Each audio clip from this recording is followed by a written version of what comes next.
Good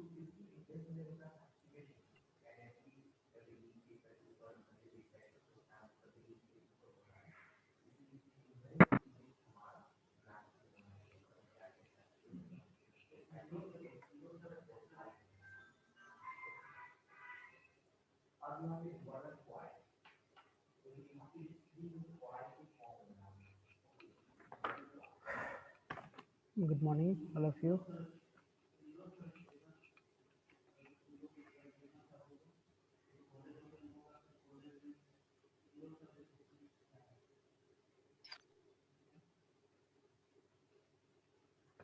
हम लोग forging chapter का देख लिए थे, इंट्रोडक्शन देख लिए थे, क्लासिफिकेशन ऑफ डिफॉर्मेशन प्रोसेस देख लिए थे, इसमें कौन कौन से आते हैं, किस किस प्रिंसिपल्स में ये जनरली वर्क करता है, फॉर्जिंग किसको किसको बोलते हैं, है ना।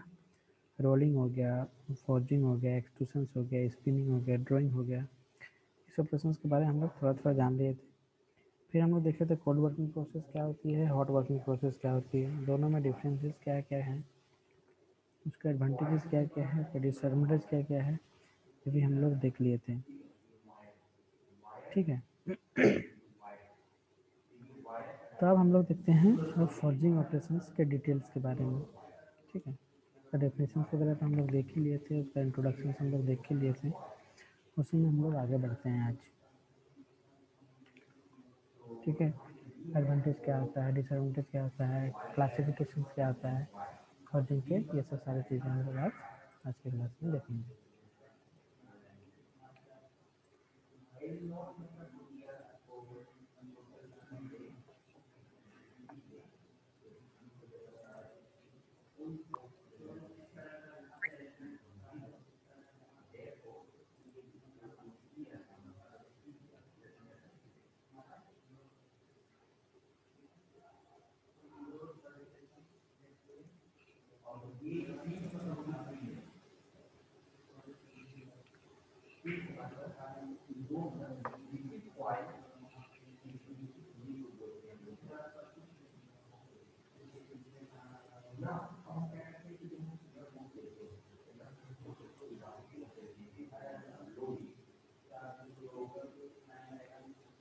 इंट्रोडक्शन हम लोग पहले भी देख चुके थे, लेकिन फिर भी हम लोग एक बार और देख लेते हैं।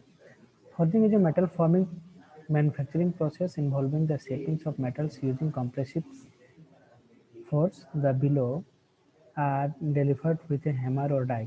ठीक है, फॉर्जिंग एक ऐसा प्रोसेस है जिसमें हम लोग क्या करते हैं, किसी भी मैन्युफैक्चरिंग प्रोसेस जिसमें हम लोग क्या करते हैं, मेनली शेपिंग देते हैं किसको, मेटल्स को, क्या करके उसको कंप्रेस करके, कंप्रेसिव फोर्स लगा करके हम लोग किसी भी मेटल्स को क्या करते हैं, उसके अकॉर्डिंगली शेप हम लोग देते हैं, है ना।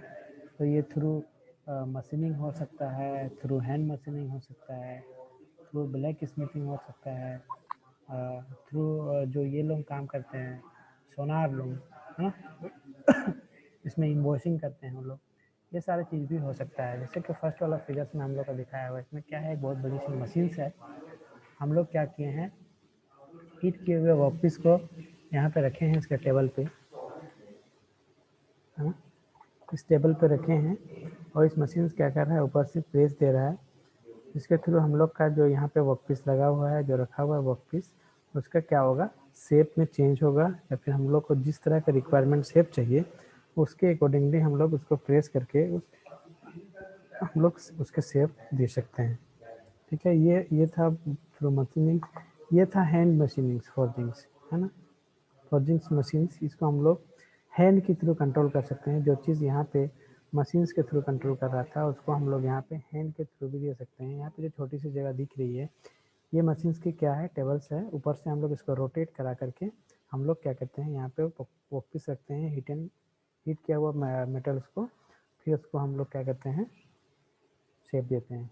ठीक, जैसे कि हम लोग जानते थे दो प्रकार का होता है ना, वो भी hot working and cold working. ठीक है, तो कोल्ड वर्किंग में हम लोग का प्रेशर ज़्यादा देना पड़ता है, क्योंकि वो हीट नहीं रहता है। हॉट वर्किंग में क्या रहता है, उसके क्रिस्टलाइजेशन टेम्परेचर तक हम लोग उसको हीट करके रखते हैं, उसके बाद हम लोग उसमें शेप चेंज करते हैं। ठीक है, ऐसे और एक आता है वार्म वर्किंग। ठीक, तो अभी हम लोग जस्ट इसके बाद हम लोग क्लासिफिकेशन ऑफ फॉर्जिंग्स में हम लोग वो चीज़ देखेंगे।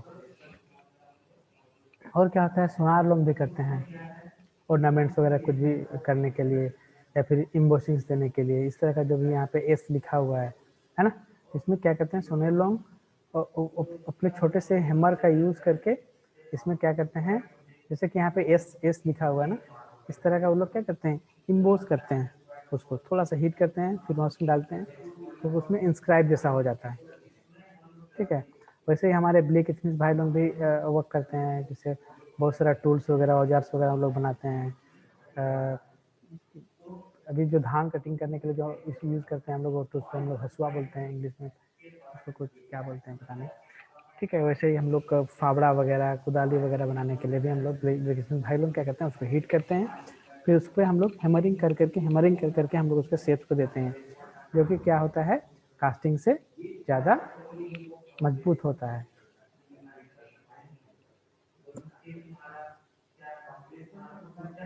ठीक है, फॉर्जिंग एप्लीकेशंस, फॉर्जिंग के कहाँ कहाँ मेनली एप्लीकेशंस है। Forging process is widely used in manufacturing industries. Forging का जनरली कहाँ पे यूज है, बहुत ज़्यादा यूज है किसमें, मैन्युफैक्चरिंग इंडस्ट्रीज में, for producing large number of product like automotive, aerospace, valves and fittings, hand tools and hardware machines and equipment of many more। ठीक है, तो फॉर्जिंग्स का बहुत वाइड यूज है, बोल रहा है कहाँ पे, मैन्युफैक्चरिंग इंडस्ट्री में, है ना। ऑटोमोबाइल्स के पार्ट्स बनाने के लिए भी हम लोग जनरली यूज करते हैं, देखो ना यहाँ पे एक्सेल्स लगा हुआ है, वाल्व्स लगा हुआ है, ठीक है, बुशिंग्स यहाँ पे पड़े हुए हैं, ये सब सारे क्या है मशीन्स के फिनिशिंग प्रोडक्ट हैं, जो कि कास्टिंग से बहुत ही ज़्यादा क्या होता है, ये हार्ड होता है, बहुत ही ज़्यादा मजबूत होता है। और इसका यूज कहाँ करते हैं, एरोस्पेस, एरोप्लेन्स के इक्विपमेंट्स बनाने के लिए, वाल्व एंड फिटिंग्स के लिए जो भी टूल्स यूज होगा उसके लिए, हैंड टूल्स के लिए भी हम लोग यूज़ करते हैं। ठीक है, हार्डवेयर्स के लिए भी यूज़ करते हैं, hardware hand tools and hardware machines and equipment and many more. ये क्या है, ये फिनिश प्रोडक्ट है, ये हम लोग का है नेचुरल प्रोडक्ट, जो कि हम लोग का इसमें क्या होता है, जब हम लोग डायरेक्टली हम लोग ये से निकालते हैं फर्नेस वगैरह से इसको काम करने के बाद, तो इसमें ब्लैकिश आ जाता है, तो इसको हम लोग थ्रू ग्राइंडिंग मशीन्स और थ्रू और भी दूसरी चीज़ों से हम लोग इसको क्या करते हैं फिनिश प्रोडक्ट। कोई कुछ बोल रहा है, किसी की आवाज़ आया था, बोल रहा है कुछ, मेरा आवाज़ आ रहा है तुम लोग को, हेलो, यस सर। किसी ने कुछ बोल रहा था क्या, चलो ठीक है, नहीं बोल रहे थे, कोई दिक्कत।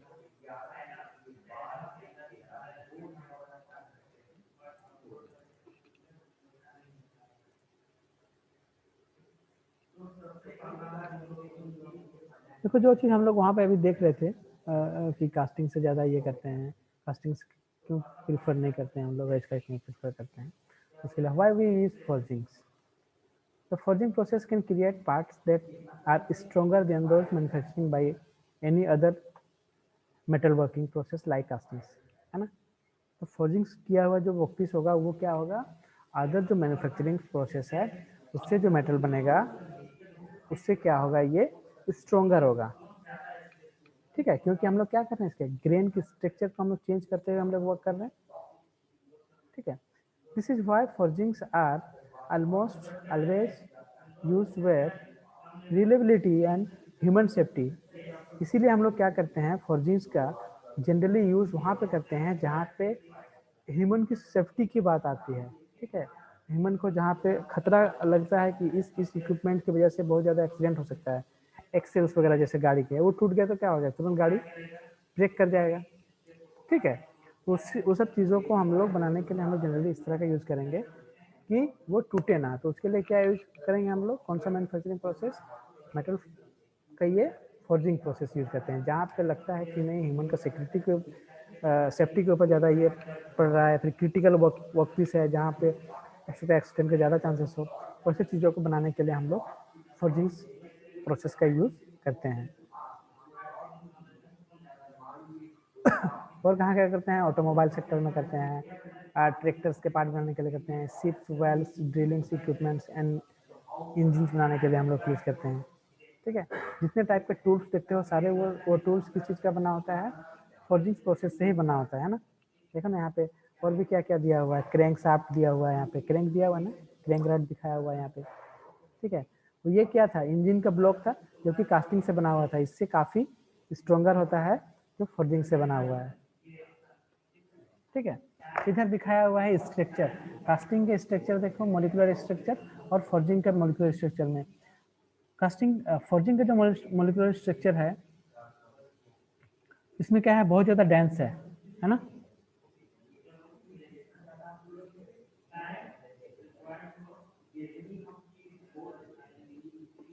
बहुत नजदीक नजदीक में है एकदम, एक दूसरे से जकड़े हुए हैं। और कास्टिंग का इसका मॉलिक्यूलर ये क्या है, थोड़ा दूर दूर में है।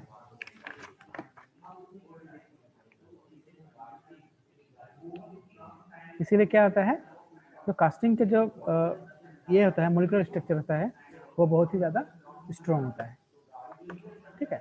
इसलिए हम लोग प्रीफर करते हैं फोर्जिंग को, लेकिन ऐसा नहीं है फिर हम लोग सब तो यही सोचेगा कि नहीं यार फिर तो कास्टिंग तो बेकार है, लेकिन ऐसा नहीं है। कास्टिंग का बहुत सारा ऐसा इक्विपमेंट है जिसको हम लोग फोर्जिंग से नहीं कर सकते हैं, ठीक है। बहुत ज़्यादा क्रिटिकल चीज़ें हैं जिसको हम लोग फोर्जिंग से वर्क नहीं कर सकते, जैसे कि यहाँ पे जो राइट साइड में दिखाया हुआ है स्ट्रॉन्गर और वीकर, जहाँ पे लिखा हुआ है वहाँ पे जिसमें फर्स्ट और कास्ट लिखा हुआ दिख रहा है ना तुम लोग को, ऑरेंज यस में सर। फर्स्ट लिखा हुआ है, कास्ट लिखा हुआ है नीचे में। Yes sir. इसमें क्या है, जो ये है अल्फा ब्लॉक इंजन का पार्ट्स है, ठीक है। इसमें इतने क्रिटिकल फॉल्स और कितने क्रिटिकल इसमें ये रहता है, पार्ट्स रहता है, इसको हम लोग फोर्जिंग से बना ही नहीं सकते हैं इस पार्ट्स को, क्योंकि फोर्जिंग में जनरली हम लोग क्या यूज़ करते हैं, हम लोग प्रेस करके यूज़ कर रहे हैं, हाइड्रोलिक प्रेस या फिर मैनुअल प्रेस, है ना। तो इतने क्रिटिकल पार्ट्स बनने के कोई चांसेस नहीं होते हैं, तो हर जगह ऐसा नहीं है कि हम लोग फोर्जिंग ही प्रीफर करें, ठीक है। लेकिन हाँ, जहाँ पे लगता है कि नहीं इस पार्ट्स की वजह से ये कंपोनेंट टूट सकता है या फिर कमज़ोर पड़ सकता है, तो वैसे चीज़ों को सपोर्ट देने के लिए या फिर वैसे चीज़ों की जगह यूज़ करने के लिए हम लोग फोर्जिंग की हुई चीज़ों को लगाते हैं। या फिर जहाँ पे पॉसिबल्स है, इस इंजिन्स में भी ऐसी जगह पॉसिबल्स है कि जहाँ पे हम लोग फोर्जिंग के अगर टूल्स को लगाएंगे तो हम लोग वहाँ पे इसका यूज़ कर सकते हैं।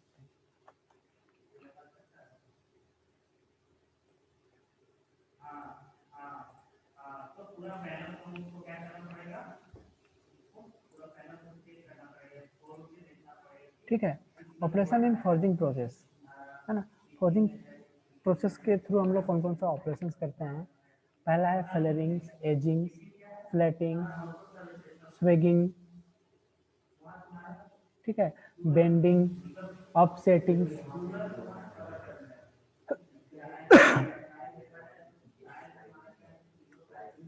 तो पहला फ्लेयरिंग्स में क्या होता है, ठीक है।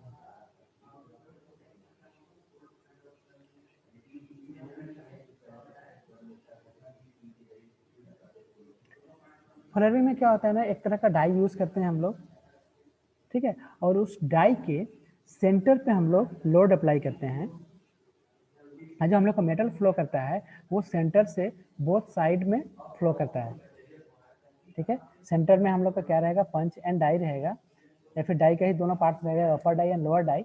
और उस डाई के हम लोग क्या करते हैं, सेंटर पे हम लोग लोड अप्लाई करते हैं, और हम लोग का जो मेटल फ्लो होता है वो बाहर की ओर होता है, ठीक है। ऐसे ऑपरेशंस का जो बोलते हैं उसको हम लोग बोलते हैं फ्लेयरिंग। एजिंग में जस्ट उल्टा होता है, हम लोग का डाई होता है, इसमें भी अपर एंड लोअर डाई होगा, लेकिन इसके साइड्स बहुत एजेस में हम लोग क्या करते हैं,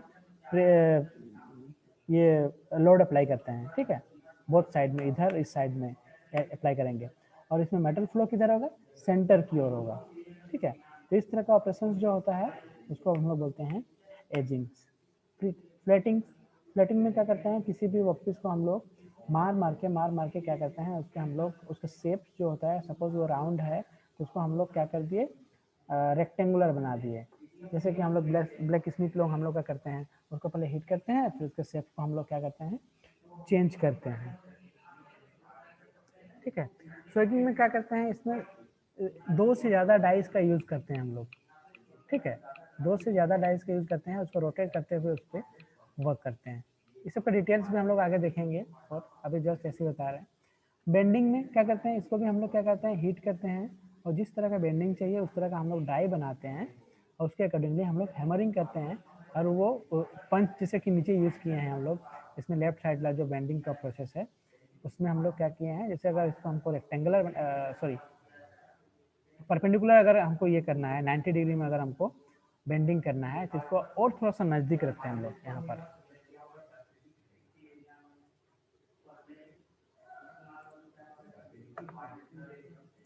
ठीक है, इसको क्या करते, इस वाला पोर्शन को हम लोग यहाँ पे रखते, तभी तो हम लोग मारते और ये यहाँ से मुड़ जाता किसके शेप में, ये पहले से 90 डिग्री है उसके शेप में।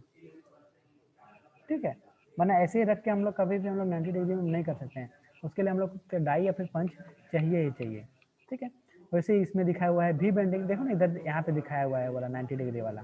ठीक है, एक इधर से भी लोड लगाए हुए हैं, दूसरे इधर से हम लोग प्रेस करके नीचे उतार दिए, तो ये 90 डिग्री में ऑलरेडी था, तो ये क्या हो गया 90 डिग्री में बन गया। वैसे ही भी बेंडिंग के लिए क्या करते हैं हम लोग, एक ऊपर से पंच लेके आ रहे हैं और नीचे में ऑलरेडी उसका डाई बना हुआ है, मेल और फीमेल पार्ट्स बोलते हैं इसको, तो फिर ये इसके साथ टच हो जाएगा तो इसका शेप क्या हो जाएगा, चेंज हो जाएगा। ठीक है, अप सेटिंग। ठीक है, अप सेटिंग में जनरली क्या होता है, अब बाकी जो भी ऑपरेशंस था इस सारे ऑपरेशंस में क्या करते थे हम लोग, एक डाई रखते थे और एक पंच रखते थे और सारे चीज़ का शेप एक बार में ही चेंज हो जाता था। लेकिन ऑफसेटिंग में क्या है, हम लोग जो वर्कपीस है इसमें पूरे वर्कपीस में वर्क नहीं करते हैं, वर्कपीस के किसी एक पार्टिकुलर पार्ट पे हम लोग वर्क करते हैं। जैसे कि हम लोग यहाँ पे फाइनल प्रोडक्ट क्या बना रहा है, एक बोल्ट बना रहा है ना, तो हम लोग को सिर्फ बोल्ट हमको जैसा है वैसे ही चाहिए, सिर्फ हमको उसका हेड बनाना है ना।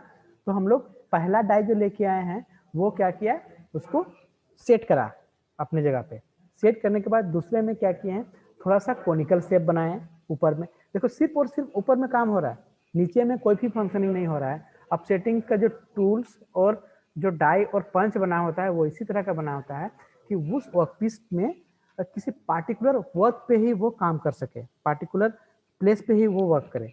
ठीक है, तो पहला वाला जो डाई है उसमें क्या किया है, इसको होल्ड किया, दूसरे वाले में क्या किया, इसको सेट किया और हम लोग एक कोनिकल टाइप का एक पंच डाले ऊपर में, तो उसका शेप क्या बना, कोनिकल बना।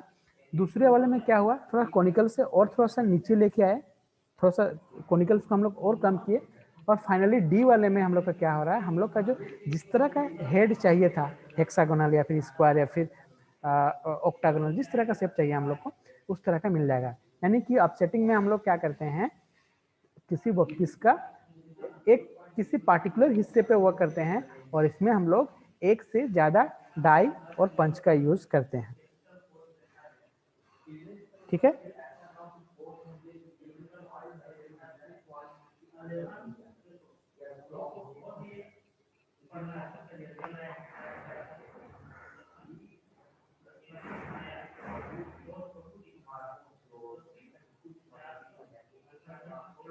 अब आते हैं हम लोग क्लासिफिकेशन ऑफ फोर्जिंग्स। ठीक है,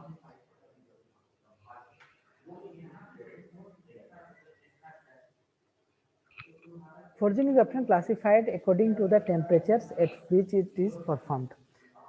जनरली हम लोग का दो होता है, cold working and hot working forging. ठीक है, लेकिन इसमें और एक है जिसको हम लोग बोलते हैं वार्म वर्किंग। इसमें क्या होता है, दोनों का एडवांटेजेस को मिला करके हम लोग एक फोर्जिंग्स करते हैं जिसका नाम देते हैं हम लोग वार्म फॉर्मिंग। ठीक है, तो कोल्ड फोर्जिंग्स हम लोग देख लेते हैं। Forging is carried out at A near room temperature. हम लोग ऐसा फोर्जिंग जिसको हम लोग रूम टेम्परेचर्स पे हम लोग वर्क करते हैं। ठीक है, इस तरह का फोर्जिंग्स को हम लोग कोल्ड वर्किंग फोर्जिंग्स बोलते हैं। Cold forging is generally perform when the metal is already soft like aluminiums, है ना। तो हम लोग कोल्ड वर्किंग में जनरली हम लोग क्या करते हैं, जो सॉफ्टवेयर मेटल होता है उसका वर्क करते हैं, जिसको हम लोग को हीट का जरूरत नहीं पड़ता, हीट दे देंगे तो वो ज़्यादा डिफॉर्म करने लग जाएगा। ठीक है, सिर्फ मतलब कि जो हम लोग वर्किंग डाले हैं, क्लासिफिकेशंस डाले हैं हॉट वर्किंग्स, इसमें जो भी वर्क होगा ये डिपेंड करेगा उस मेटल्स पे, हम लोग का किस तरह का मेटल्स है।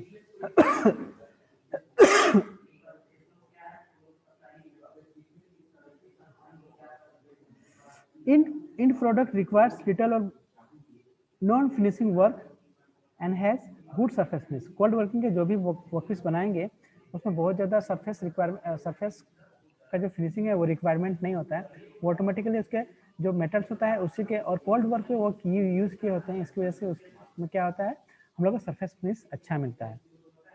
ठीक है, एनीलिंग में required prior to forging because work hardening is a result of cold forging, है ना।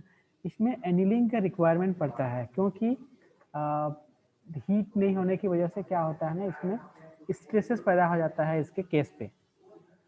ठीक है, स्ट्रेस डेवलप हो जाता है, इसीलिए हम लोग को क्या करना पड़ता है, एनीलिंग प्रोसेस करना पड़ता है, जो कि एक हीट ट्रीटमेंट का ही एक प्रोसेस है। इसके हम लोग उसके जो सरफेस होता है उसके हम लोग हीट ट्रीटमेंट करके उसके सरफेस को और बेटर बना सकते हैं। ठीक है, वार्म फॉर्जिंग, नेक्स्ट हम लोग का क्लासिफिकेशन है वार्म फॉर्जिंग।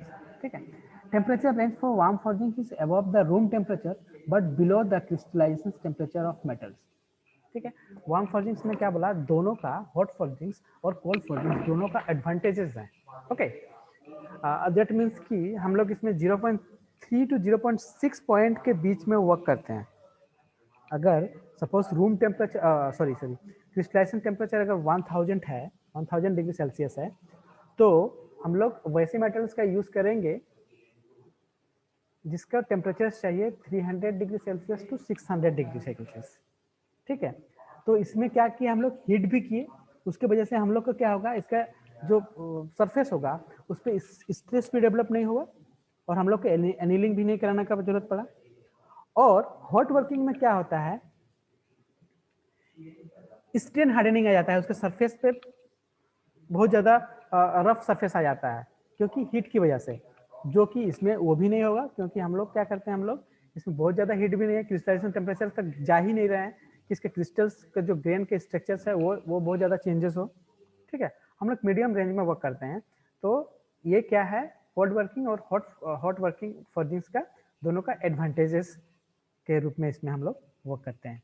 ठीक है, हॉट वर्किंग फॉर्जिंग्स क्या होता है, जिसमें हम लोग क्रिस्टलाइजेशन टेम्परेचर्स, मेटल का जो क्रिस्टलाइजेशन टेम्परेचर होता है उस पर हम लोग वर्क करते हैं, जहाँ से उसका इंटरनल क्रिस्टल चेंज हो उसका। ठीक है, high strain rate and hands metal can be easily deforms, less tooling force required. तो इसमें हम लोग का फोर्स क्या होता है, बहुत ज़्यादा रिक्वायरमेंट नहीं पड़ता है क्योंकि हम लोग का मेटल्स ऑलरेडी क्या होता है, हीट रहता है, क्रिस्टलाइजेशन टेम्परेचर तक हम लोग इसको हीट करके रखते हैं। Oxidation and scaling occurs and product is with poor surface finish, less precise tolerance, है ना। हीट की वजह से क्या होता है, ऑक्सीडाइजेशन होने लगता है इसमें, उसके जो सरफेस होता है उसमें स्केलिंग आ जाता है, इसीलिए क्या करते हैं इसके, और जिसकी वजह से क्या होता है, हम लोग का जो सरफेस फिनिश होता है वो हॉट वर्किंग में बहुत खराब आता है, बहुत बेकार आता है।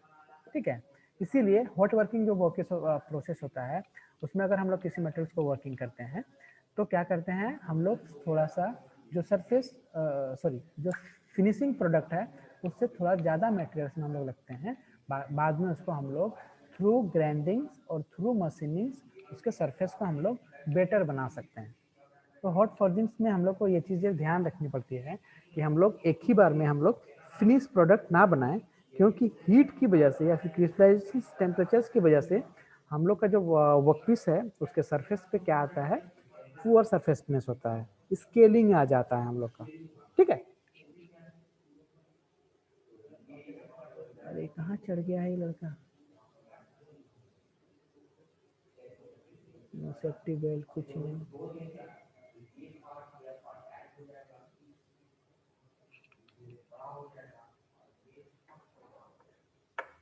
तो क्लासिफिकेशन आया समझ में, कौन कौन सी होती है और कैसे कैसे इसका वर्किंग करने का क्या तरीका है।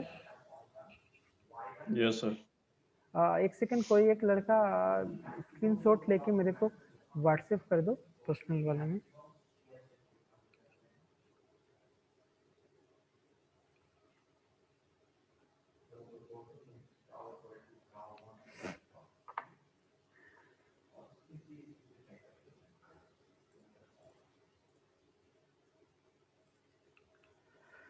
इसके बाद आता है टाइप्स ऑफ फॉर्जिंग्स।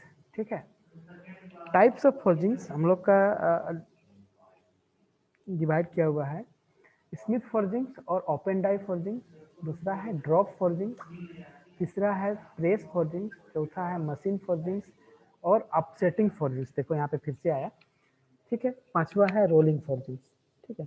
तो एक एक करके हम अब थोड़ा थोड़ा देखते हैं इसका, फिर डिटेल्स में हम लोग इसको नोट्स भी तुम लोग को प्रोवाइड करा देंगे।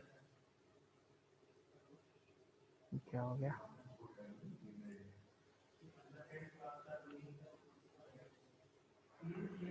पहला है स्मिथ फोर्जिंग, जिसको हम लोग बोलते हैं ओपन डाई फोर्जिंग भी बोलते हैं, ठीक है। This is the traditional forging operations done openly on in openly die by the villages blacksmiths or modern shop floor by manual hammering or by the power hammers. The process involves heating the stocks in the blacksmith hearth and then beating it on over the anvils. ठीक है, तो anvil क्या होता है ये जानते हो तुम लोग?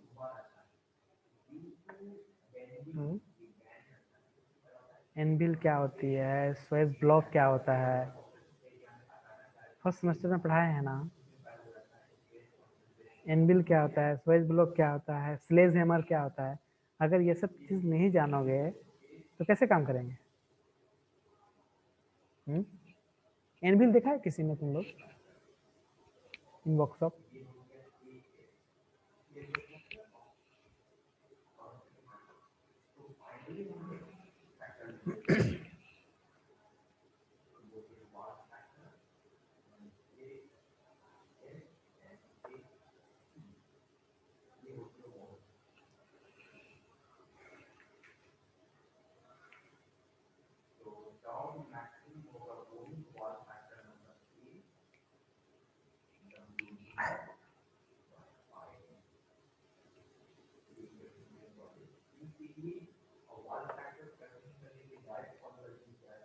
देखो ये जो ब्लॉक था जिसमें बहुत सारे होल्स थे, राउंड थे, स्क्वायर थे, रेक्टेंगल थे, ठीक है, इसको बोलते हैं हम लोग स्वेज ब्लॉक,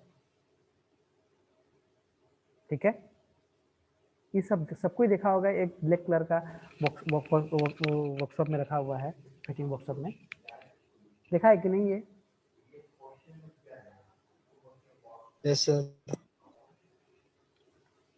तो ये हम लोग का जो जनरल पर्पस के लिए हम लोग फोर्जिंग यूज करते हैं ना, उसके लिए यूज करते हैं। अगर पार्टिकुलर हमको राउंड वर्कपीस चाहिए तो हम लोग इस पे रख के हम लोग उसको क्या करेंगे, हैमरिंग करेंगे। तो जिस तरह का राउंड, जितने एमएम का राउंड वर्कपीस चाहिए उसके अकॉर्डिंगली हम लोग यहाँ पे छोटे बड़े सब तरह के रहते हैं, ठीक है, हम लोग कर सकते हैं। रेक्टेंगुलर चाहिए तो रेक्टेंगुलर हम लोग डाल सकते हैं, स्क्वायर चाहिए तो स्क्वायर पे हम लोग स्क्वायर पे हम लोग वर्क कर सकते हैं। भी बेंडिंग चाहिए तो हम लोग भी बेंडिंग कर सकते हैं। देखो यहाँ पे साइड में देखा ना बेंडिंग दिया हुआ है, हाफ राउंड करना है तो हाफ राउंड इसका ऑन है भाई।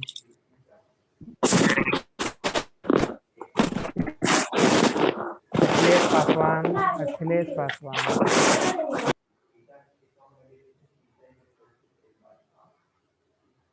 तो हम लोग का जो स्वेज ब्लॉक होता है ना, उसमें बहुत सारा शेप्स ऑलरेडी दिया हुआ रहता है, ठीक है। हम लोग को जिस तरह का शेप चाहिए होता है हम लोग उस पर क्या करते हैं, वर्कपीस को रखते हैं और उस पर हैमरिंग करते हैं, और हीट की वजह से वो क्या ले लेता है, उसके अकॉर्डिंगली वो ग्रेन स्ट्रक्चर अपना चेंज करता है और हम लोग को फाइनली वो प्रोडक्ट मिलता है, वो भी एक स्ट्रॉन्गर प्रोडक्ट मिलता है, ठीक है। तो स्वेज ब्लॉक एक ब्लॉक होता है जिसपे हम लोग रख करके किसी भी वर्कपीस को हम लोग क्या करते हैं, हम लोग पंचिंग करते हैं, और जिसके ऊपर रख के हम लोग हैमरिंग करते हैं उसको बोलते हैं हम लोग एनफिल, ठीक है। यहाँ पे देखो है ना, एनविल है ये।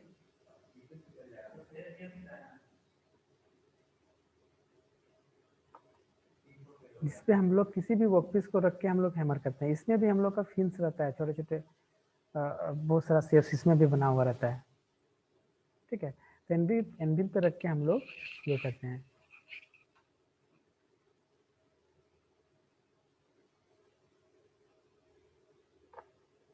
वैसे ही होता है फ्लर्स यूज करते हैं, जो जिसको हम लोग हैमरिंग करने के लिए यूज करते हैं। उसमें हम लोग एजिंग दे सकते हैं, किसी को भी, किसी का नेक बना सकते हैं हम लोग,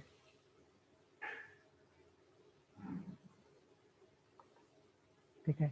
ये तो हैमर है, जानी रहो। हैमर के टाइप्स हैं, स्लेज हैमर्स के, बड़े बड़े हैं, छोटे हैं।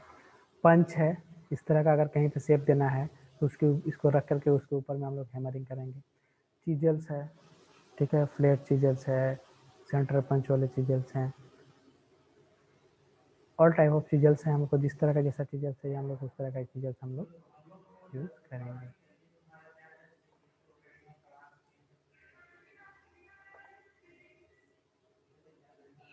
ठीक है, तो हम लोग यहाँ पर थे, हम लोग टाइप्स ऑफ फोर्जिंग्स में पहला था हम लोग का स्मिथ फोर्जिंग्स और ओपन डाई फोर्जिंग्स, जिसको हम लोग ट्रेडिशनल फोर्जिंग्स भी बोलते हैं। जनरली जो वर्क करते हैं हम लोग, जो ब्लैक स्मिथ लोग करते हैं, या फिर हम लोग भी वर्कशॉप में हम लोग जो जनरल पर्पस के लिए यूज करते हैं, और जिसको हम लोग ओपन डाई फोर्जिंग भी बोलते हैं। ठीक है, इसमें नीचे में हम लोग सपोर्ट रख के हम लोग ऊपर से हम लोग हैमरिंग करते हैं, और जो वर्कपीस बनाते हैं उसमें हम लोग को पार्टिकुलर हम लोग को ये भी नहीं पता होता है कि हम लोग कितना प्रेशर से हैमर कर रहे हैं, है ना। तो जनरल पर्पस के लिए जो यूज करते हैं हम लोग, या फिर जो ब्लैक स्मिथ जो यूज करते हैं, उसको हम लोग बोलते हैं ओपन डाई फोर्जिंग्स और स्मिथ फोर्जिंग्स। नेक्स्ट है हम लोग का ड्रॉप फोर्जिंग्स। ठीक है, ड्रॉप फोर्जिंग भी हम लोग का क्या होता है, ओपन हार्ड फोर्जिंग की तरह ही होता है। Drop forging utilize a close impression die to obtain the desire shape. Open इसमें क्या था देखो, इसमें इसका जो डाई था, इसका जो डाई था ये ओपन था, है ना, इसमें कोई किसी तरह का ये नहीं दिया हुआ था। ठीक है, हम लोग अपने अकॉर्डिंगली मार मार के हम लोग को जितना दूर तक ले जाना है उतना दूर तक ले जाते थे इसको। ठीक है, ओपन डाई फोर्जिंग है।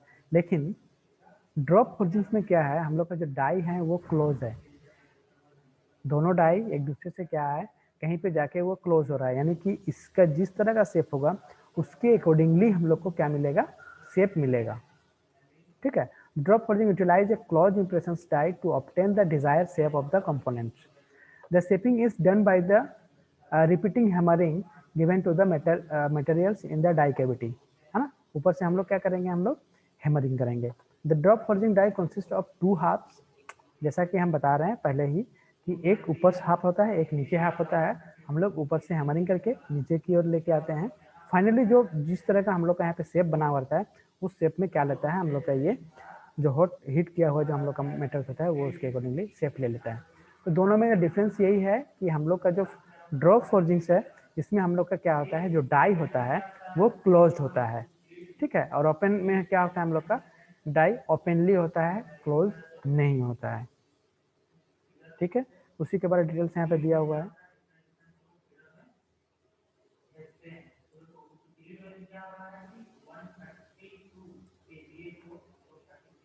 नेक्स्ट हम लोग का है प्रेस फोर्जिंग्स। ठीक है, similar to the drop forgings, ये किसके जैसा होता है, ड्रॉप फोर्जिंग की तरह सिमिलर होता है। इसके भी डाई क्या होते हैं, क्लोज होते हैं। बट जो हम लोग प्रेशर यूज करते हैं उसमें हम लोग क्या करते थे, ऊपर से मार मार के प्रेशर यूज करते थे। प्रेस फोर्जिंग्स में हम लोग हाइड्रोलिक प्रेशर्स का यूज करते हैं। उसमें क्या होता था, एक बार, दो बार, तीन बार, चार बार मारते थे, तो इंप्रेशन अलग अलग जगह भी लग सकता था। ठीक है, लेकिन इसमें क्या होता है, एक बार में ही प्रेस करके इसका कंटिन्यूस स्क्वीजिंग होता है। दैट मीन्स कि एक बार में ही हम लोग हाइड्रोलिक प्रेस में हम लोग क्या करते हैं, इसको एक बार में ही प्रेस करके हम लोग इसके डाई को क्लोज कर देते हैं। ठीक है, तो इसमें हर एक जगह पे प्रेशर्स क्या होता है, इक्वली अप्लाई होता है। ठीक है, तो इसमें डिफेक्ट्स वगैरह आने के कम कम चांसेस रहते हैं। लेकिन उसमें क्या होता है, ड्रॉप फोर्जिंग हम लोग मैनुअली हम लोग क्या कर रहे हैं, हैमरिंग कर रहे हैं, या फिर मशीन से हम लोग हैमरिंग कर रहे हैं, तो हम लोग को एग्जैक्टली हम लोग जितना प्रेशर चाहिए होगा उतना हम लोग उसमें हम लोग ये नहीं करते हैं, इसकी वजह से। ठीक है, तो इसमें प्रेस फोर्जिंग्स और ड्रॉप फोर्जिंग्स में क्या डिफरेंस है, प्रेस फोर्जिंग्स में हम लोग हाइड्रोलिक प्रेस का यूज करते हैं, जिसमें कि धीरे धीरे प्रेस करके ला के एक बार में कंटिन्यूस स्क्वीजिंग करते हुए उसको कंप्लीट करता है।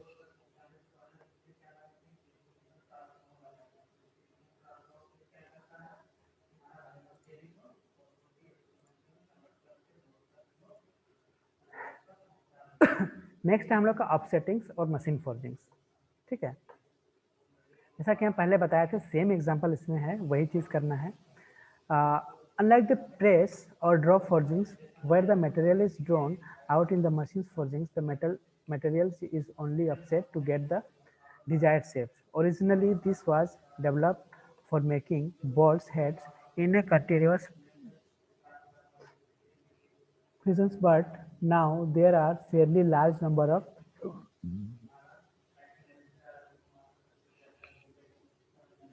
divers.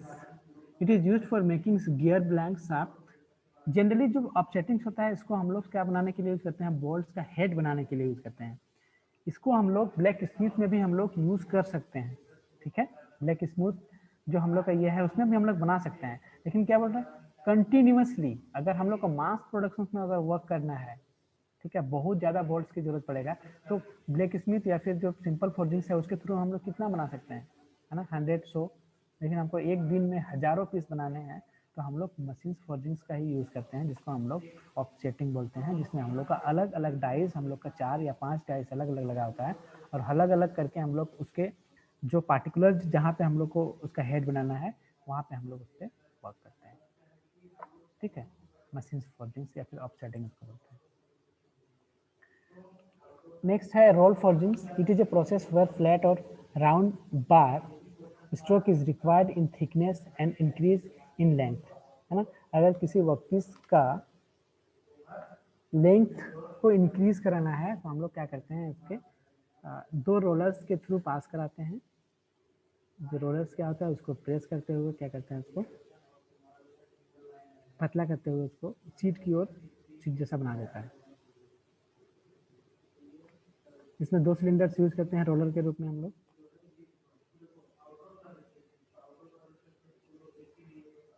दूसरा, हम लोग को जिस तरह का शेप चाहिए होता है हम लोग क्या करते हैं, उसी रोलर पे हम लोग लगा देते हैं, या तो फिर रोलर पे ही हम लोग उसको बना लेते हैं।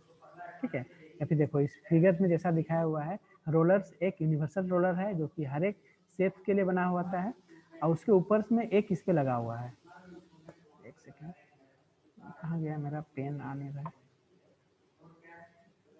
देखो इस पे क्या है, इसमें एक टाइप का एजेस उठा हुआ है ना। इस एज में हम लोग क्या लगे, एक अटैचमेंट लगाए हैं, जिस तरह का हम लोग को शेप चाहिए, इस शाफ्ट में हम लोग को जिस तरह का शेप चाहिए वैसे ही हम लोग क्या लगाए हुए हैं, एक यहाँ पे अलग से डाई लगाए हुए हैं जो कि उसी रोलर्स के ऊपर में लगा हुआ है। तो हमको इसके बाद अगर ये जो वर्कपीस जो बाहर निकलेगा वो जिस शेप का चाहिए हम लोग उस शेप का हम लोग बना सकते हैं। ठीक है, थ्रू रोलिंग्स, है ना। तो रोलिंग फोर्जिंग्स में क्या होता है, 2 रोलर्स का हम लोग यूज करते हैं जिसमें हम लोग का शेप बना होता है, जिस तरह का शेप चाहिए होता है। ठीक है,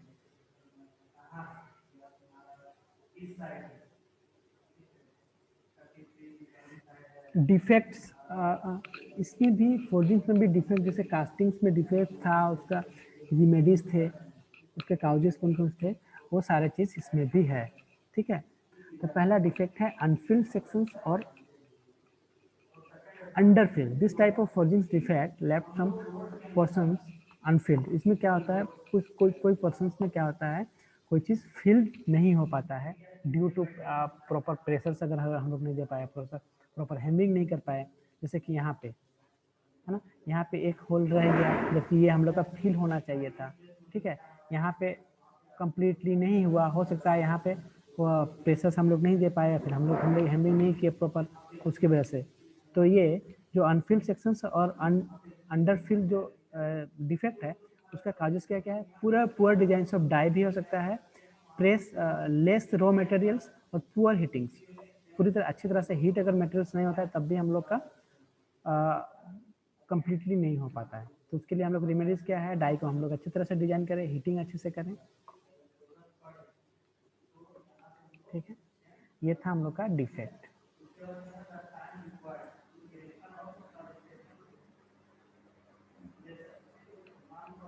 दूसरा है जैसे उसमें था हम लोग का cold shut. This type of forging defect occurs a small cracks on the corner of the object. ठीक है, ये हम लोग का जो डाई होता है, कैसे यहाँ पे लिखा हुआ है ना, improper design of forging die, है ना। ये कब कब ये होता है, अगर हम लोग का कॉर्नर उसका शार्प हो जाए। ठीक है, अगर डाई का कॉर्नर अगर शार्प हो जाएगा तब हम लोग का ये चीज़ आने का चांसेस रहता है। तो हम लोग कोशिश क्या करेंगे, हम लोग का जो डाई होगा उसको अच्छी तरह से हम लोग बनाएं, उसके कॉर्नर को हम लोग अच्छी तरह से मेंटेन करें। दूसरा किससे होता है, ये टेम्परेचर्स की वजह से भी होता है। अगर इम्प्रॉपर टेम्परेचर्स है उसकी वजह से हम लोग का क्रैक्स आने के चांसेस रहते हैं। Sharp corner of object, excessive chilling of the forge product, है ना। तुरंत से हम लोग अगर ठंडा कर दें इसको, जैसे पानी में क्वेंच कर दें, उसके ऊपर में स्ट्रेसेस आ जाता है, जिसकी वजह से भी हम लोग का क्रैक्स फॉर्म हो जाता है।